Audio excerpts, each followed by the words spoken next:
Hello and welcome to the Power Pod. I'm your host, Matthew Cohen, and today I have the pleasure of welcoming Renaldo Gouws onto the show. Renaldo, thanks so much for joining me today. How are you doing? I'm good, Matthew. Thanks for having me, and how's it to all of your viewers and some of the voortsekkers that's watching this as well? How's it? Yes, how's it going to them as well?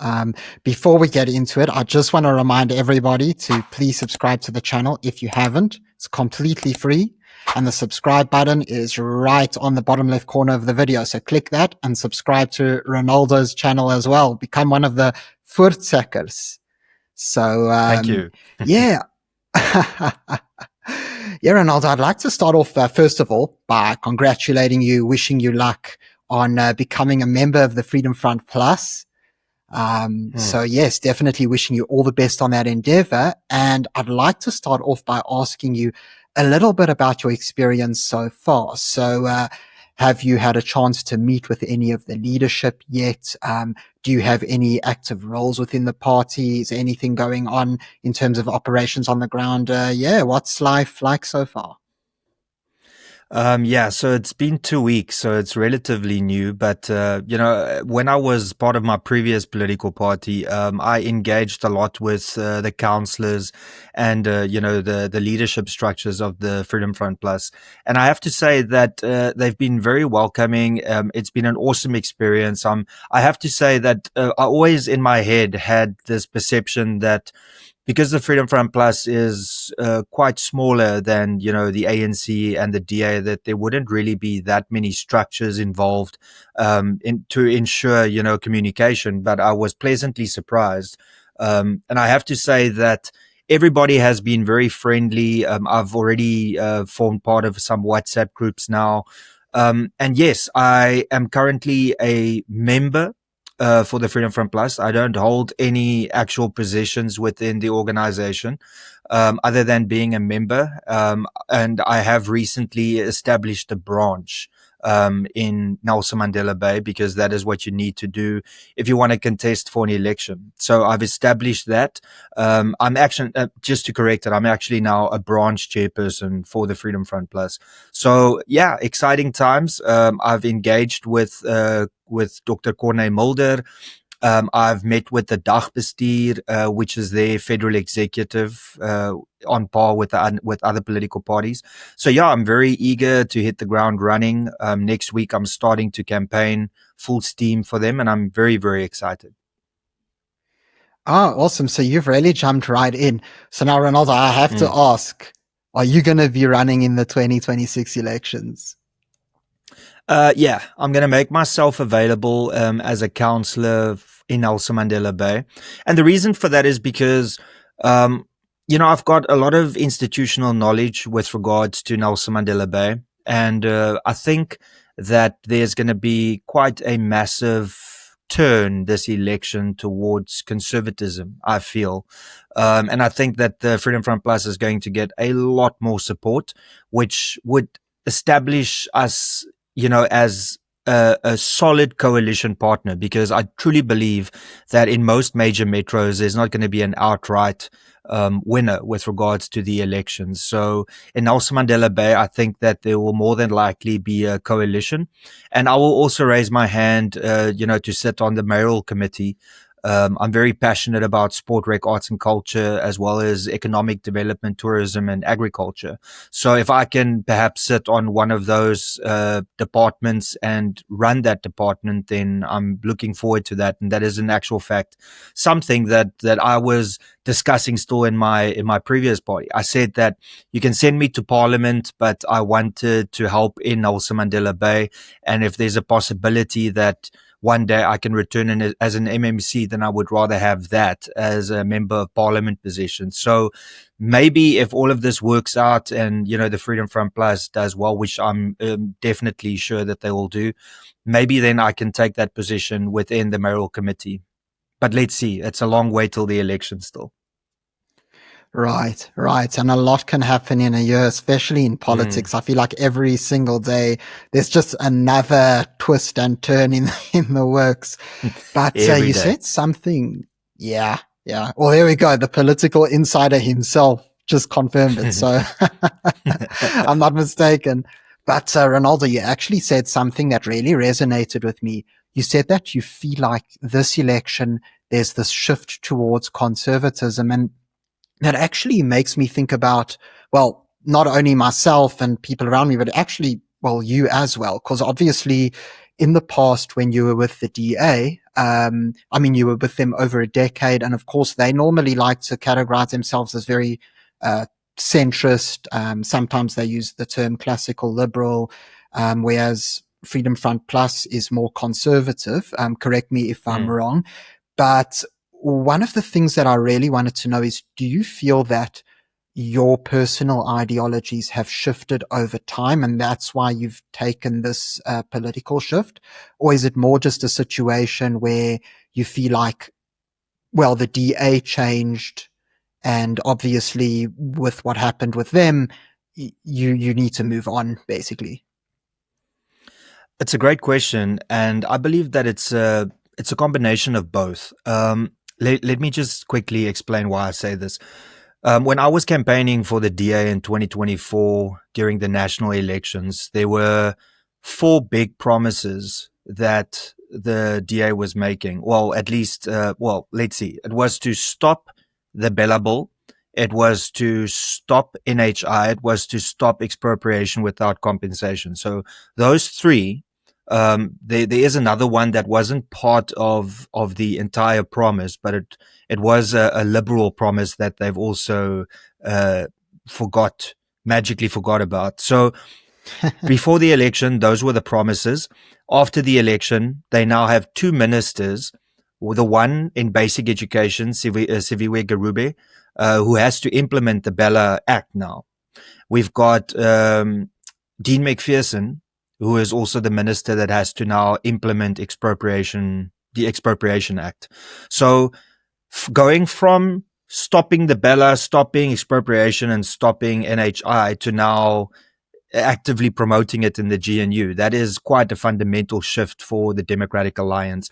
And I've heard the excuses. They've now come out and said, well, these three bills that we were going to stop was signed into law in the sixth administration. So there's nothing that we can do about it. My question is, why then did you campaign on it? Because that is what you promised your voters. And you're acknowledging that you pretty much knew that you couldn't change it and you blatantly lied to your voters. So I would say that since the DA joined the GNU, there has been a shift within the DA. And that is kind of what has led me also to question, whether the DA is still what they were before the election. But to answer your question, and I'm leading to that, is they moved so far left that I could not recognize the organization. Now, of course, my membership was terminated in September 2024. And I mean, it's easy for me to say now that I wouldn't have been part of the organization, but I can't see how I could have remained with the DA with these shifts, and especially with John Steenhuisen going to the White House and in essence praising the ANC. So I would have probably have been kicked out for other reasons if it wasn't for the reason, that they initially kicked me out. And, to answer also the question, every year I do the political compass test to see where I fall on the spectrum. And every single year I've found that I'm moving, further and further to the right or away from where I was on the left. If you look at it now, right. I'm just right of center. So I will say that it's been, a combination of both. The Freedom Front Plus, moving more towards them because I'm becoming more conservative, but also moving away from the DA because they are moving more to the left. So I took a year to evaluate, all the political parties and then look at which one spoke to the most to who and what I am as an individual. And that was the Freedom Front Plus. And that is ultimately why I decided to join them. Okay, interesting. And then just on that note, so of course there aren't that many conservative or right of center parties to choose from. It kind of feels as if in South Africa, it feels like we're forced to choose between center left and far left. And that's a real Mm, frustration that I think a lot of us feel. And that's also why I think when it comes, we kind of have this dilemma, right? Because I notice a lot of people on my channel have that argument amongst themselves in the comment section, right? Where some of them will mm, say, that's it, I'm PA or FF plus. Those are sort of the two parties they want to go for.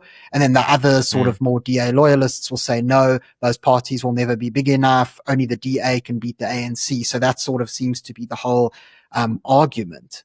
So on mm. that note, did you actually take a look at other parties as well, such as the PA or perhaps like UIM, which was the late Neil de Beers party? Anyone like that? Or did you sort of just go straight for the FF plus, like you knew this is my party?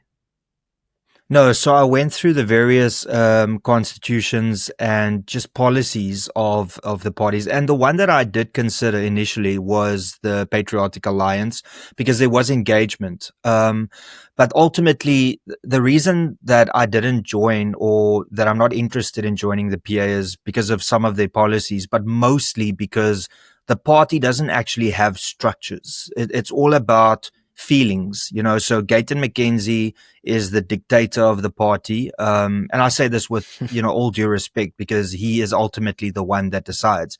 And I didn't want to join an organization that, you know, one day you're in the good books of the leader and you know, are in parliament.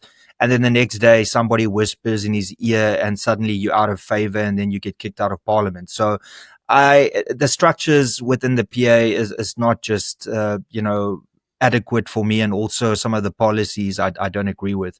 I looked at the UIM, but you know, with Neil de Beer being sickly and not knowing what the future was going to hold, that was quickly, you know, pushed aside. And then I looked at, you know, the history of the Freedom Front Plus, you know, what they stand for. And that was the one, everything that I read, I nodded my head, you know, and there's maybe one or two things that I not fundamentally disagree with, but I just think is not worthy of a conversation right now and then shouldn't be, you know, one of the election promises. But ultimately, I would say that I agree with probably 99% of what the Freedom Front Plus is standing for. And that is ultimately after discussing it with the leadership and saying, you know, is this where you stand? Is that where you stand? So I did proper research and I didn't just jump into politics again because initially, you know, after the whole, you know, mainstream media hit piece on me and trying to cancel me, I really thought that I'm just done with politics and I was going to focus on, you know, what I studied in industrial psychology. But a lot of people asked me to get back into politics. And I am still very passionate because for the last year, I could feel that there's something missing. You know, there's something that a bigger goal that I'm not part of anymore, and I could feel it. And that is why I decided to get back into the ring. Right, right. So something that actually I was very curious to hear about is sort of your idea of how much the FF Plus can grow this election, if it will, to what extent. And so what I'd like to know, especially now that you've mentioned that you've helped to set up this branch in Nelson Mandela Bay, is do you know what sort of new voters the FF Plus will be targeting, or perhaps you will be targeting in your branch? Like, what is their sort of profile? Where do they live? Mm.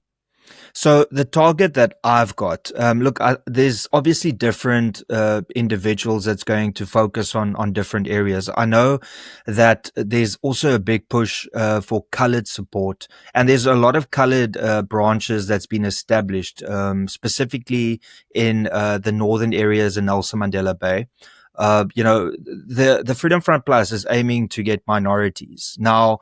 Minorities, when you think about it, you think white people, colored people, and Indian people. But what you don't think of is minorities within the black culture as well. I mean, you've got subcultures there. I mean, you know, based on language. So you've got the Sotho that you can approach because they are a minority within, you know, the black populace in South Africa. But ultimately, my goal and what I'm aiming for is to make people aware of the fact that the Freedom Front Plus is not a party for Afrikaans people only. It's a party for anyone that espouses or believes, at least to some extent, in some conservative values. So if you believe, you know, in a higher being, that there, you know, is a God, that is one of the aspects. South Africa is a 85% Christian country. I think it's one of the highest in the world. And if you are religious, if you are Christian, then you do fundamentally already believe in conservative values because it's part of the Bible and that is what the Bible espouses. But then, even if you're not religious, if you want to keep religion out of it, then if you believe in your freedoms that you have, if you believe that you need to be a patriotic South African, not for the government, but you must be proud of your country. If you're a Springbok supporter, Bafana supporter, by the way, congratulations on reaching the World Cup, and also the Proteas. If you're proud of your country and how beautiful it is, then that is a conservative value. If you enjoy your freedoms, that's a conservative value.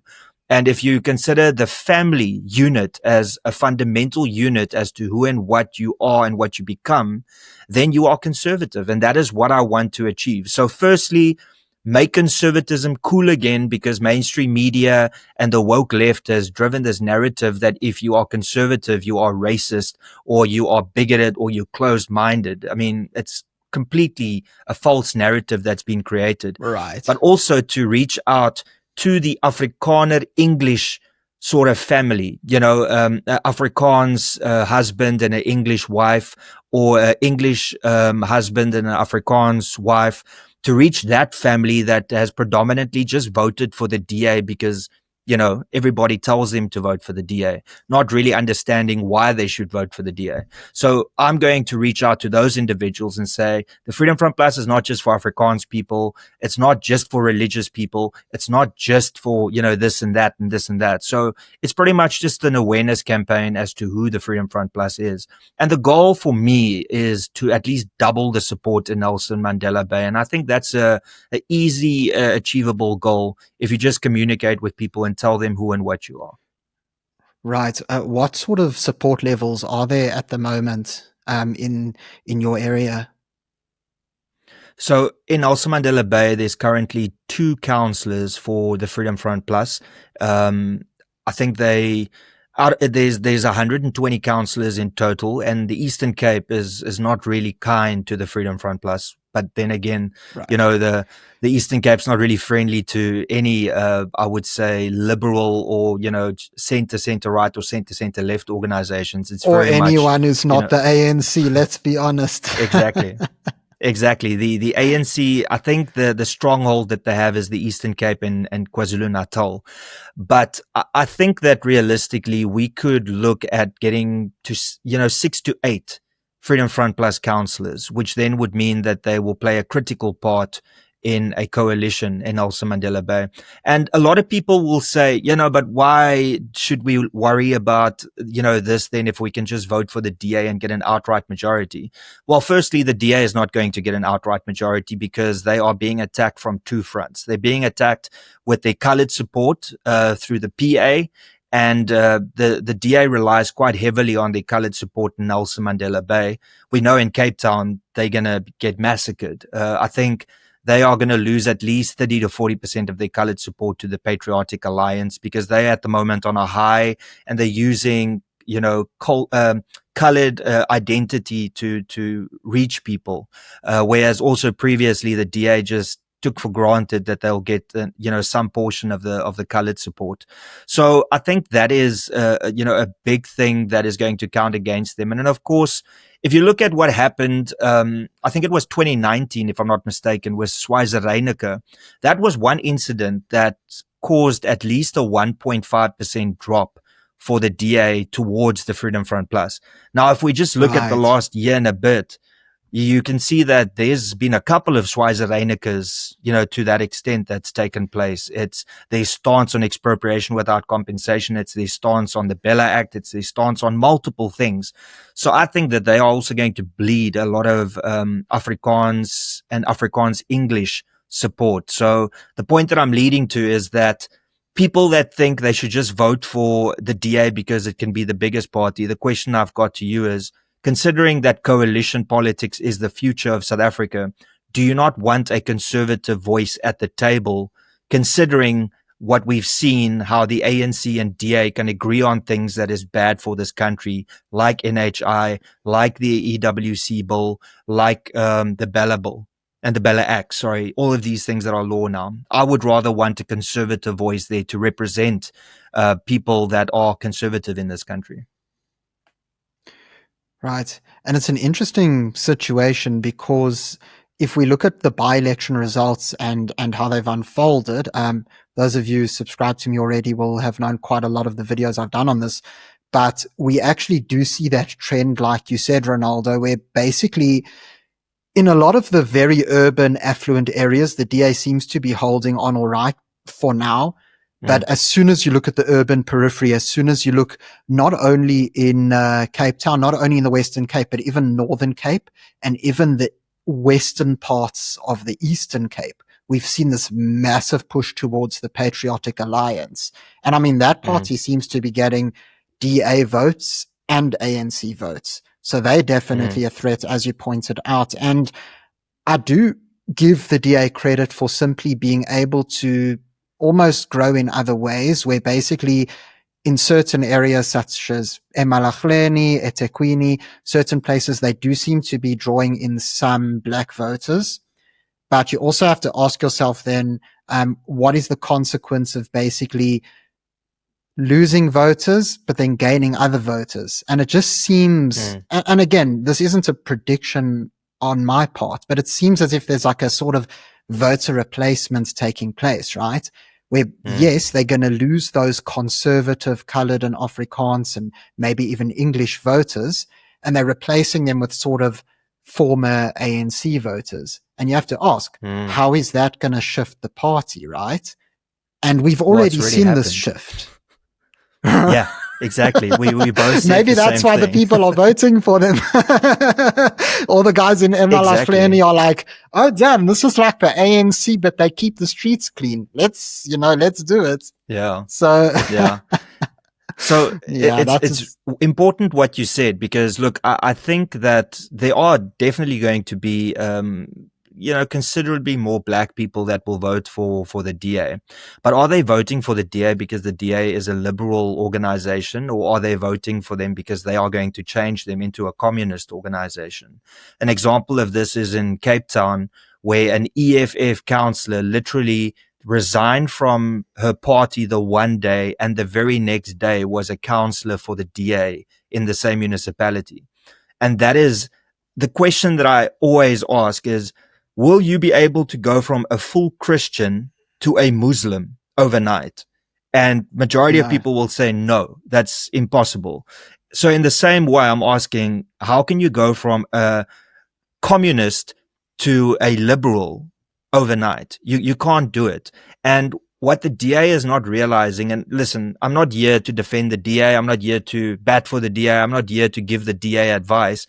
But I think it's quite obvious for everybody to see that if you proclaim to be a liberal party, but you are getting a lot more communists and socialists in your party, eventually you are going to turn into that when you have your congresses and when people have to vote for their leaders. So, that is what I'm seeing. And it's concerning, but it's not my issue anymore. This is something that they will have to fight eventually down the line.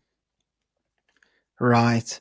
And I think also, there was sort of this resurgence of hope for a lot of us when we saw Helen Zille as the Joburg mayoral candidate.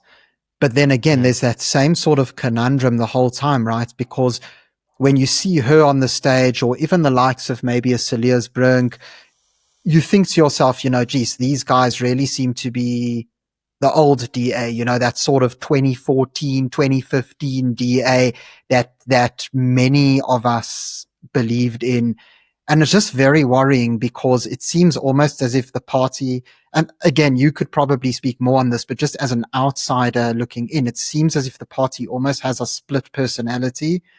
And my hope would be that the sort of old school DA is able to beat the new woke DA, but I don't know. It's like you said. Sorry. I agree with you. And I saw this, obviously. I was quite shocked what happened to me in September last year, because knowing the party, knowing that the former leader and the current FedEx chairperson wrote a book about go woke, go broke, that she would actually follow the own advice that she gives in a book. But yet, I was kicked out, for using a word 15 years ago. But yeah, what I also wanted to say before I forget, because it was a valid point that you raised in your previous point with the by-elections, I just want to ensure that people know that specifically by-elections, when it comes to, not close to an election, that is pretty much just parties that are spending a lot of money to ensure that they get the turnout. So there's a lot of money put into taxi operations, into telecanvassing, and then your turnout is so poor. Like, I think a by-election turnout is roughly 15%, maybe 20 to 25%, of all the people that can vote. So I wouldn't put too much faith in these by-elections between elections. And the reason for that is because the PA has got a lot of money to throw at by-elections, and the DA has got a lot of money to throw at by-elections, not necessarily the smaller parties. So when you see these kind of results, you have to understand that those parties spend hundreds of thousands of rands, if not millions of rands, into that by-election. I know that the last one, I think, in the Western Cape, that was hotly contested, both parties spent around 1.5 million rand each on that by-election.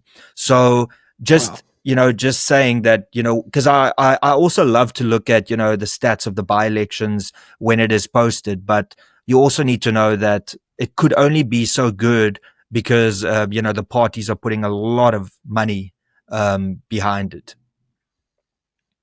Right.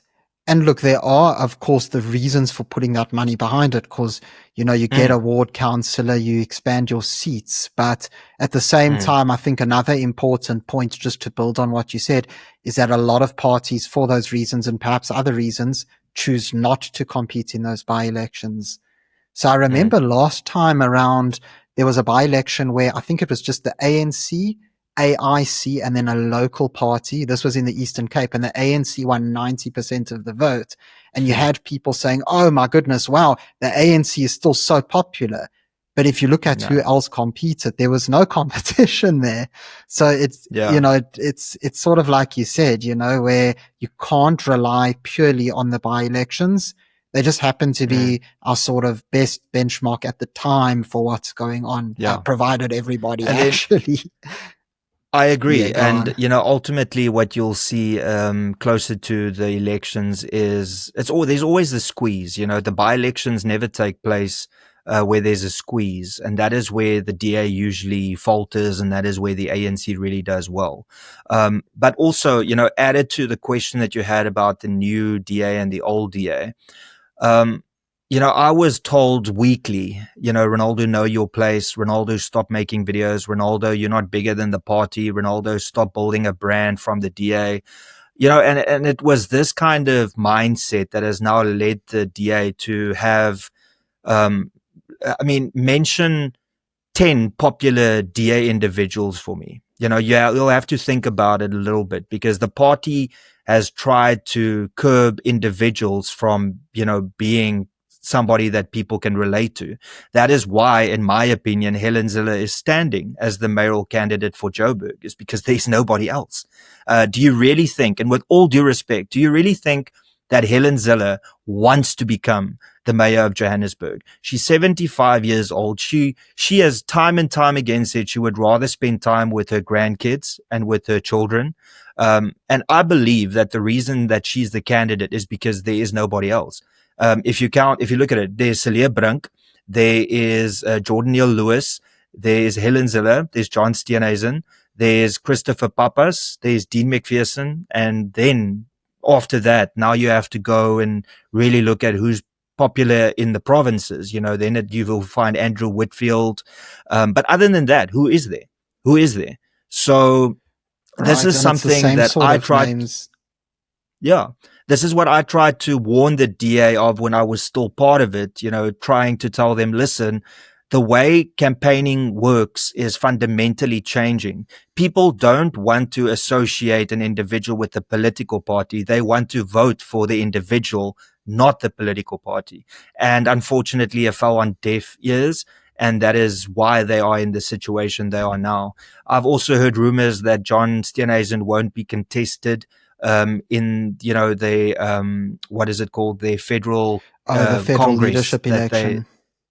Yeah, I think that's what I've heard from internal sources. I think they might just put somebody up so it doesn't look like he's uncontested. But the fact of the matter is that John Steenhuisen has not been a good leader for the Democratic Alliance. And if he manages to get a second term, then that just illustrates, there's something really wrong within the DA. Right. He just doesn't have gravitas. And before people jump to the conclusions, look, I know it probably sounds like we're talking really badly about the DA right now. And look, I'm in no way looking to bash a party or, demonize them or something. Look, I'm not a DA member or supporter, but I'm not a member of any party. I always vote each election depending on how, I sort of assess each party, see who I decide to vote for each election. And I think it's important that, yes, I'll say, like, I do definitely give the DA credit for where they've done good, for where they've ensured service delivery. My ward councillor has been very efficient, very decent, always answers. And so anybody who thinks that I'm just here or that we're just here to bash the DA, that's not the case.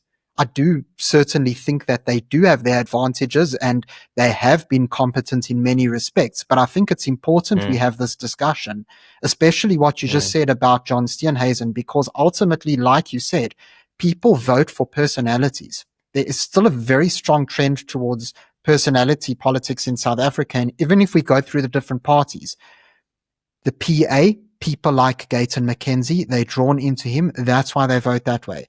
The EFF was built on Malema. MK is purely built on Zuma. And anybody that disagrees with me, I'd ask them, if Zuma wasn't in the MK, would they have achieved the result they got? And it was a massive result, almost 15%. So, Renaldo, I think what you're saying makes a lot of sense. And I actually remember a specific memory. I'm not sure if you were still in the party or not, but it was where John Steenhuisen and Gayton McKenzie were standing together at some kind of a public ceremony, and McKenzie made some sort of a dirty joke and everybody's laughing. But then John kind of was just standing there with his hands in front of him and he goes, like he couldn't even just, relax, laugh, maybe, respond in a funny way in return. Like, it's just sad to see. Which is also, it shows, look, I mean, okay, I want to get done bashing the DA because, I mean, I've moved on, right? But what I'll say on this is compare the John Steenhuisen that used to sit as the chief whip in Parliament, that used to give those very snappy and awesome clapbacks, to Julius Malema, to Jacob Zuma, to Cyril Ramaphosa. I mean, it's not the same guy. It's not the same person that we had many, many years ago. I mean, we used to call it the Steen slaps, because of the great YouTube content that you could produce out of him speaking in Parliament as the chief whip. I'm sorry to say this, but the DA is just not the same DA that it used to be. And, I think that this is a problem at the highest level. I mean, I'm still very good friends with all of the DA councillors in Nelson Mandela Bay. They are the salt of the earth. They work hard. And I'm also not here to just shit on the DA. I believe that there are phenomenal councillors working for them.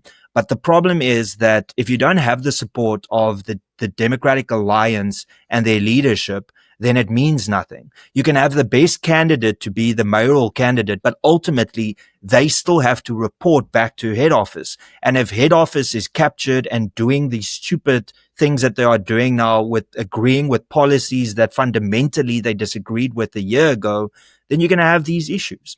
And ultimately, I think that the DA is going to find out in the 2026 municipal elections. Right. So just to shift the conversation a little bit away from the DA, I really wanted to I don't want people to think that this is just a full-on DA bashing session. It's definitely not what it's intended to be. But well, I'll say this, right? Everything that I've said, prove me wrong. I understand that there's a lot of people that say, oh, Ronaldo's a bitter X. I promise you, I'm not a bitter X. I am disappointed in what the DA has become. But I'm also over that because I'm not part of it anymore. I don't have to defend it. I just think people need to use common sense and ask themselves a very simple question. And that question is, compare Corne Mulder and what he's done as the leader of the Freedom Front Plus, and compare that to what John Steenhuisen has done as the leader of the DA, considering how big the DA is and how small the Freedom Front Plus is. The Corne Mulder went to the United States and did what John Steenhuisen and Cyril Ramaphosa and the entire entourage could not do. They couldn't get to a deal, whereas Corne Mulder and what do they call it, the Afrikaner delegation, they managed to get to the point where the Trump administration told South Africa exactly what the problems are and what they need to fix before the United States is willing to negotiate in good faith with South Africa. And that was achieved under Dr. Corne Mulder and the Afrikaner delegation. Now compare that to John Steenhuisen sitting in the White House and actually praising the ANC. I'll leave it at that. Right, right. One last little detail I have to mention. So yes, I don't think Steenhuisen achieved nearly what Corne Mulder and his delegation were able to do, but I don't really have such high standards for him because he couldn't even manage to look Trump in the eye when he was speaking to him. I don't know if you remember the video, but the entire time he kept on looking to somebody on the right-hand side of the screen, and I was just thinking to myself, who are you talking to? You know, you've got the president of the United States. He's leaning in. He's looking at you and you don't make eye contact with him once. And that's who you're supposed to be talking to. So, but I'll leave it at that. Look, I mean, I'll leave it at that. Yeah, that was such a disaster to watch and so disappointing. And, you know, I've said it many times. If the DA didn't get rid of me in September, then they probably would have gotten rid of me raising the issues in caucus. Because even, you know, when I got to Parliament and I sat in on the DA caucus, there was already a lot of things that people raised back then. That was even before the drama hit with me, where people asked, you know, where's the line in the sand? Where's the red line? And then back then, before I, you know, was kicked out, they said, oh no, you know, Bella, the Bella bill, if that is passed, that is the red line. And that was the very first one to go. And then subsequently there were two others. So yeah, look, I mean, all best wishes to them. Right. So yeah, I think if there's any advice we could give the DA, I'd say get back in the time machine, transport yourselves back to 2014 and copy that DA, make a photocopy of that DA and run with that DA next year's election, please. Because what we're seeing is not the DA we knew. My advice is keep on doing what you're doing. That's my advice. Keep on doing what you're doing. Please. Just keep on doing. That's the Freedom Front Plus members' advice. All right. Well, I have a feeling they're going to listen to you before they listen to me. That's just my feeling. But I did actually want to talk to you about your latest episode of Potshot that you did with Byron from Morning Shot. And I must say it really resonated with me. So for people who didn't see it, it was about the second anniversary of the October 7th attacks on Israel by Hamas. And since you filmed and released that podcast, well, we've had massive news, right? We saw the Gaza ceasefire go into effect. We saw the Israeli hostages who were held in Gaza being returned to Israel, to their homes, to their families. And then we actually saw something really interesting, which is the fact that Trump, when he arrived in Israel, he went straight to the Israeli Knesset, the parliament, and delivered an address to the entire parliament. And what's so significant about this, Renaldo, is that it's the first time ever that a US president has done this. And then on top of that, Israel also gave him the, I must actually look up what it's called, the Presidential Medal of Honor. And that's the highest civilian honor that the country can give. So, yeah, given everything that happened, what do you make of the whole situation and the way that Trump handled it and ultimately where South Africa fits into all of this?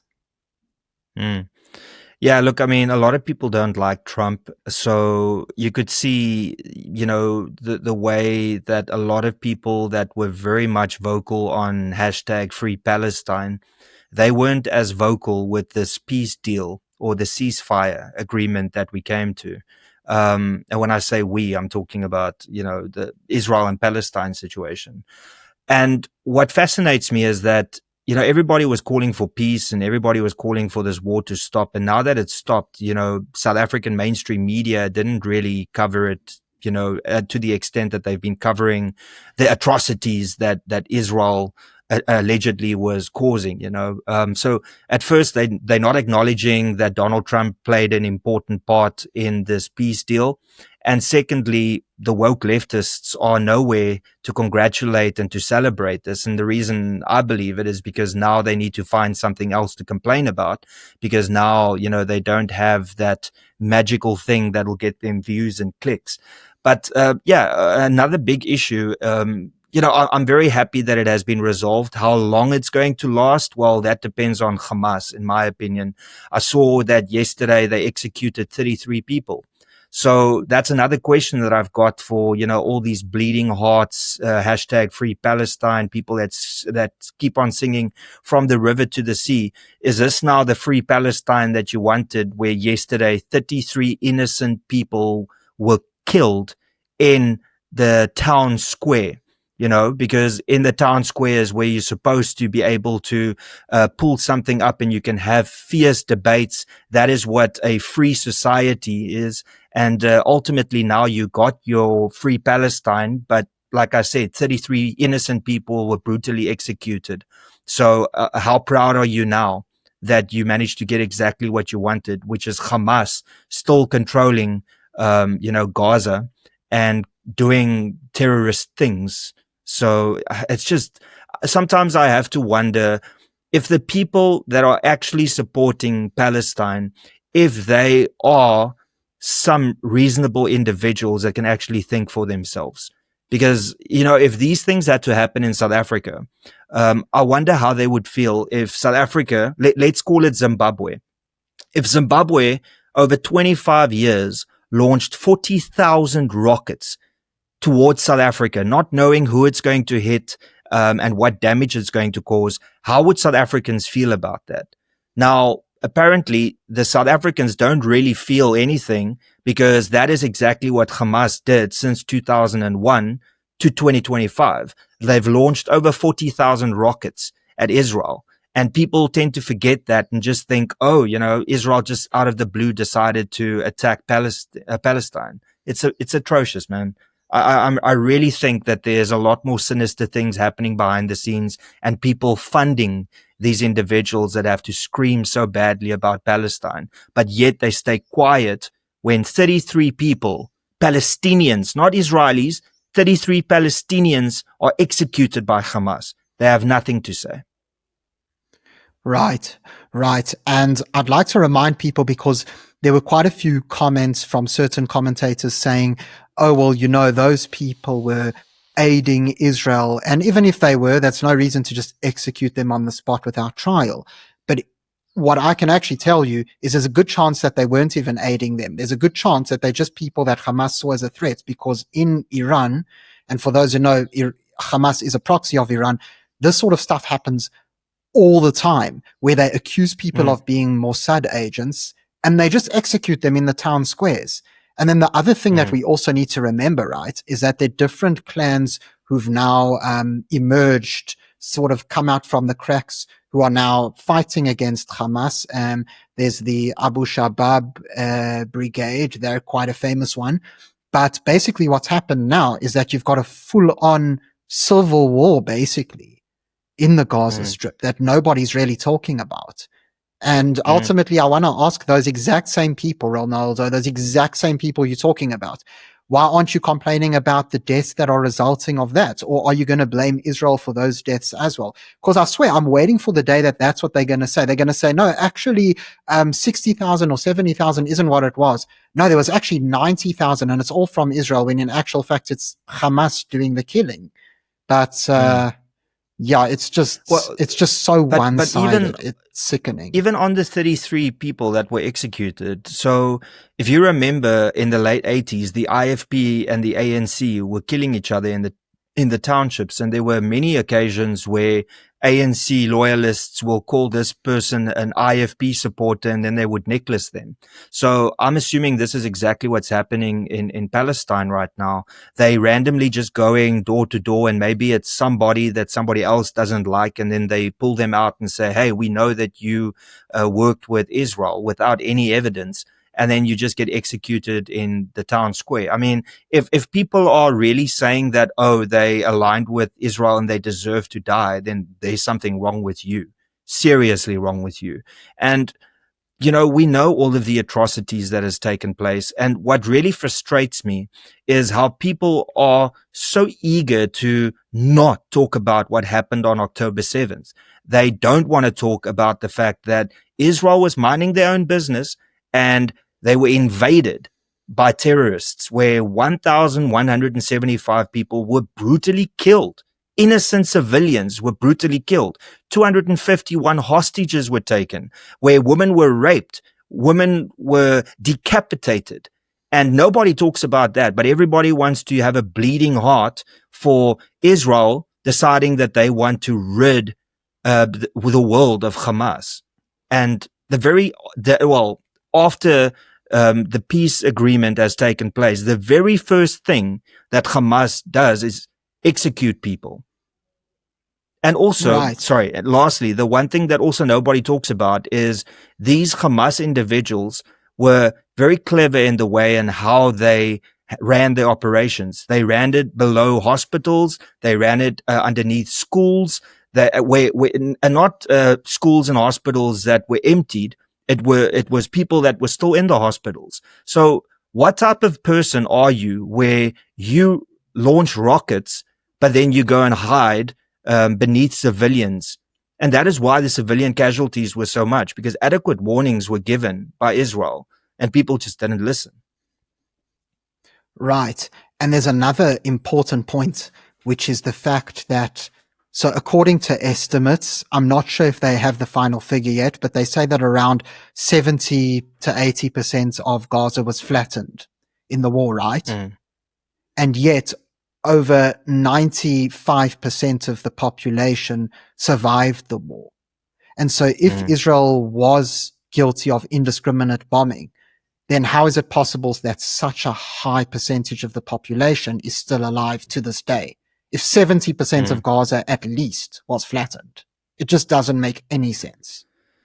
It's just, the media playing the game and trying to make Israel look like the ultimate villains. And there is such a, if you compare Afrikaners to, Israel, you can see a very big similarity in Afrikaners moving to Africa, wanting to find a little space to call their own.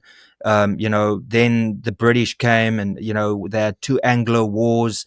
And then if you look at Israel and what's going on over there and, the Holocaust and how the countries that they were kicked out from, they couldn't go back to. And then eventually they find their little own place to call their own. And also this period, like the whole dispute of Israel and how long it's existed. I mean, the youngest religion is actually, the Muslim religion is established far later than Christianity and Judaism. But for some reason, people tend to believe that, no, in actual fact, Muslims were there first. I don't want to go into that deep into this discussion, but, a lot of people reference the 1940s or something, but Israel existed long before anybody made these claims of when the borders were and how they were established. So I just see a very big similarity between Afrikaners and also the people of Israel. And I believe that is why there is some sympathy and, some reasonable understanding as to what is going on over there. Right. And I think there's also the fact, and there's a fact that basically when you look at the Jewish population and the Afrikaans population, you've kind of got the situation where people are overachievers. Now, I know people will talk about apartheid and all of that, and I think people just need to put it to the side because that's obviously not what I'm alluding to right now. But if you look, for example, at the innovations that Israel has made, and then you look at a lot of what the Afrikaners have achieved throughout their history, they're two groups that I think have basically overachieved because they're small groups that have had a much bigger impact than what you would expect for groups of that size. So I think that's definitely possible. But I'm really curious to hear your thoughts on something that seems to be going on, particularly with the Truth Report. So anybody who doesn't know, I don't think there's anybody who doesn't know this, but anyone is maybe unaware, Ronaldo is part of the Truth Report, which has really been taking YouTube and social media by storm. And we've seen in recent days how a lot of people from the legacy media, I prefer not to call them the mainstream media simply because I think that this could be the new mainstream. So I'll call them the legacy, the traditional media. They seem to just be losing their minds over your guys' growth, you know. I was actually having a conversation with Joe Emilio the other day. That podcast is also up on YouTube. And he explained how, for example, News 24 attacked him in a hit piece. They attacked you in a hit piece. They attacked Rob Hersov. They then attacked the entirety of the Truth Report. And so what I'd actually like to ask you, Renaldo, is what do you think the reason for this actually is? Because, you know, people will say, you know, oh, it's a difference in opinion, or, oh, it's because, you know, you guys aren't journalists in the way they are journalists. But we know that that's nonsense because ultimately a lot of podcasters are around not to be journalists, but to give commentary and analysis and maybe even the entertainment value. So yeah, like if you had to get into their minds, what do you think is causing the massive obsession with you guys? I would say it's two things.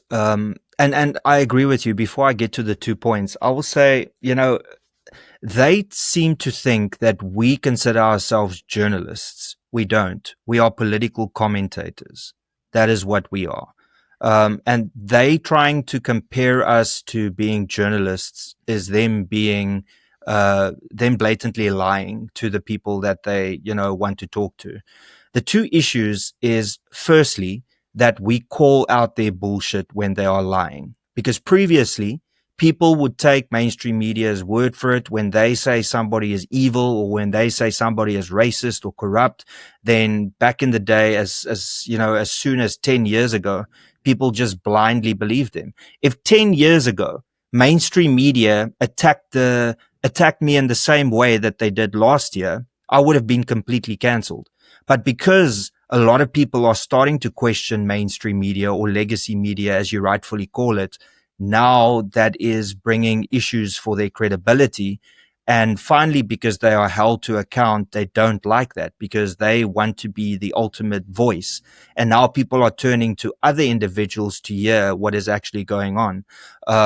And then secondly, of course, it's hitting their bottom line, because if you take the Truth Report and if you take all of the individual creators, I would say collectively, we probably provide more views than what News 24 does at the moment. So they see us as a threat. And unfortunately, instead of being ethical about it and just competing fairly, you know, and upping your game with your podcasts, etc., they would rather want to play dirty. Couple of weeks ago, you had George Claassen, who's the internal editor of News 24, writing a negative piece about podcasters. Then you had Pieter de Tooy write a negative piece about podcasters. And then eventually you had Adrian Basson writing a negative opinion piece about podcasters. All of that within the space of 10 days. My question is, why are you so obsessed with podcasters? I mean, if you are the breaking news first and trusted news first, then you shouldn't worry about us. You know, there's a lot of times when News 24 will break a story, and then when I make a video, I reference what News 24 wrote. I give them credit. And yet people would still rather listen to my take on what they wrote than their own take. And ultimately, it just boils down to credibility. You know, if you look at how many times News 24 and other mainstream media outlets have written negatively about people and ultimately they had to apologize to them, I think that's a clear indication. If you look at myself, Chris Wyatt, Joe Emilio, Yeah. Well, yeah, that too. Hiding your apology behind a paywall is the ultimate way of showing that you're not really apologetic. I mean, Adrian Basson said that I called for the killing of black people, and that took 3 months for him to eventually apologize for. It was the evidence was provided to him immediately that that's not what I said. And instead of just, acknowledging, okay, I was wrong, I apologize, they fought it tooth and nail at the press ombudsman, which once again just tells me that they're not interested in the truth. They're interested in the people that they dislike. They want everybody to dislike. And the people that they like, they will put on a pedestal and do that. But ultimately, what I want to say is the reason I think so many people are moving to the alternative media space is because, firstly, our reputations are on the line. If we get something wrong, that is the end. Like, we're not going to, have people trust us again. Whereas with mainstream media, when they get stuff wrong, they just move on and they put their apologies behind a paywall. So there's no real consequence for them getting things wrong. And that is why I believe more people listen to people like you, like me, Joe Emilio, Chris Wyatt, Byron Shepherd, Ramon Cabernac, etc. It's because we have our reputations that's on the line. And if we get something wrong, it's ruined. And I can proudly say that for the last 13 or 14 years that I've been active on YouTube, I have not gotten anything wrong because I confirm everything before I upload a video. Now let's compare that to News 24 claiming that Jan Braai is a racist because he didn't give black people a worsrolletjie. And then like 30 minutes later, a video is provided that showed that's exactly what he did. And then they apologize behind a paywall. That is why people don't trust mainstream media anymore. Right. Exactly. And it's just, well, the thing that really gets my attention is just how obsessive they've become. So I saw on X, Peter du Toit of News 24 attack Gareth Cliff.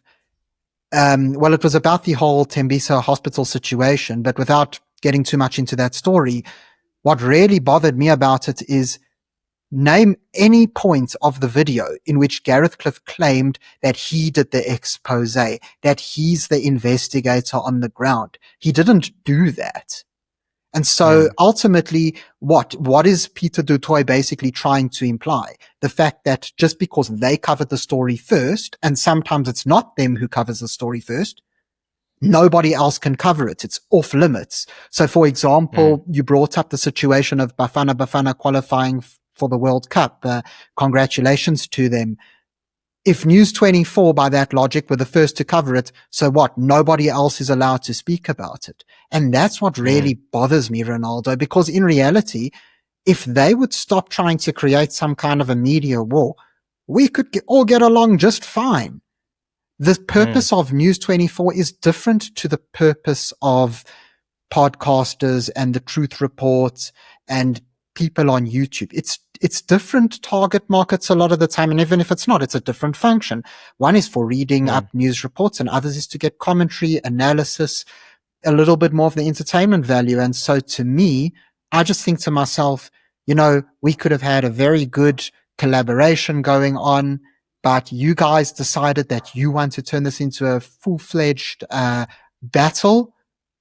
Good luck to you guys. You're not going to win. And we saw it in a post that you actually uploaded, which was of the readership, of these different news outlets. I mean, some of them were as low as like 60% decline in viewership. I think that was ENCA, if I'm not mistaken. So yeah, it's just sad to see. But what I'd actually really like added to that. Yeah, go ahead. Sorry, I know that there's a little bit of a delay, so I really don't mean to interrupt you. No problem. Let's use Peter du Toit as an example.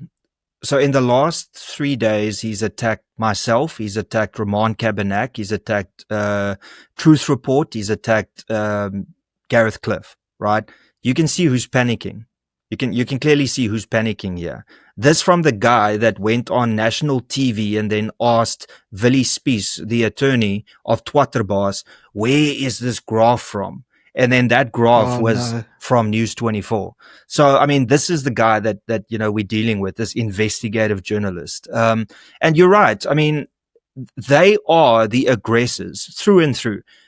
Ramon Cabernac is about 20 to 14 articles, all negative.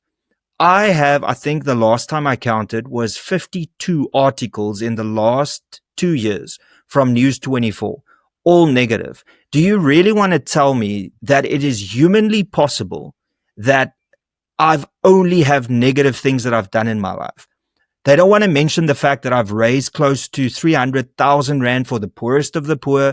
They don't want to mention the fact that as a counselor, I managed to achieve great things in one of the most diverse wards in Nelson Mandela Bay. No, of course not. Because they want to portray me as this evil person because they directly want to cause a lot of people to not follow me and subscribe to me.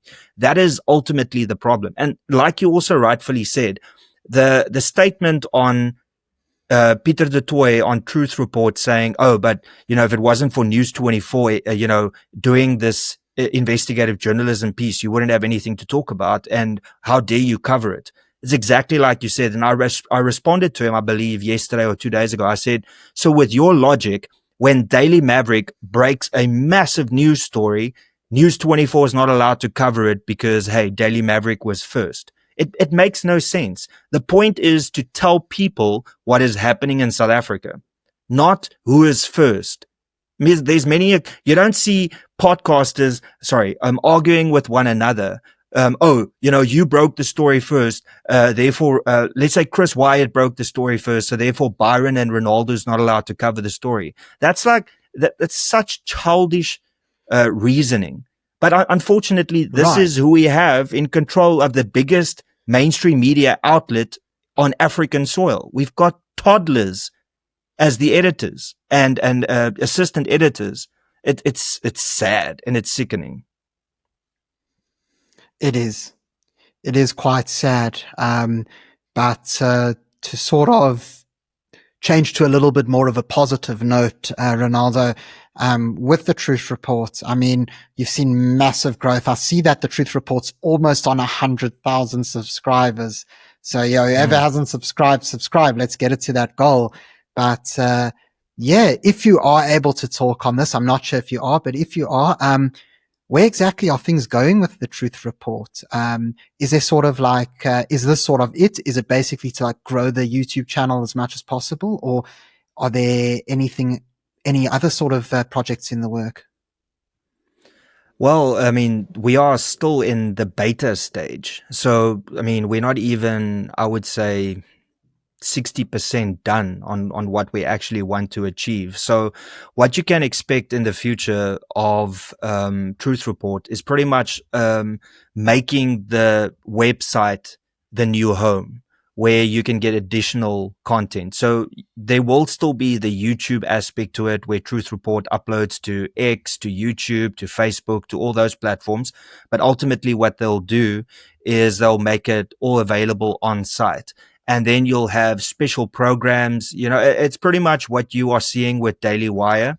It'll be similar to that where, for the first hour, you can enjoy something on YouTube or on social media. And then for the other, like, let's say the next hour, you can go and join on the Truth Report's website. There'll be a lot of engagement. There's a lot of interesting shows that's specific to South Africa that'll come up and specific to different regions. And the thing that I'm most excited about is the live broadcast. So when it's State of the Nation, you'll see, the Truth Report reporting from the same area that ENCA and SABC is reporting from. But the difference is that you're not going to see the panel sitting there going, oh, here comes the majestic president. No, you'll see Ronaldo that looks over there and goes, there's like 40 Mercedes Benzes there. Who's all paying for that?